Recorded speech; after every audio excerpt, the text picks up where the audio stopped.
Flexor tendons are structures on the palmar aspect of our hand, or the front part of our hand. They help us bend down or flex the digits towards the palm. The most common reason or cause of a flexor tendon injury is a cut or laceration to the palm or front aspect of the fingers. The most common type that I see injury of flexor tendons are usually household injuries.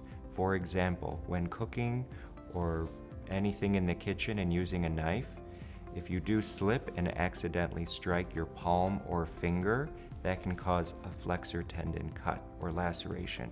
It does need to be fairly deep because it does need to go through the layer of skin and even a little bit deeper to really injure the tendon. There are several types of treatment for flexor tendon injuries.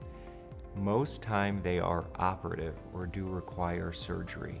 There aren't very many indications for non-operative or non-surgical treatment for flexor tendons because they rarely heal on their own. Surgery for flexor tendon injuries are where we sew or put the two ends of the tendon together. This is typically an outpatient surgery, so patients go home the same day. Following flexor tendon repair surgery, patients can go back to work in the next week or two after surgery. However, for the injured hand, they will need to be in a splint and usually cannot use that hand for work. It's at 6 weeks after surgery that they can start using the injured hand for lighter office-based activities. Therapy is paramount for recovery. Surgery is really just the beginning in the recovery process.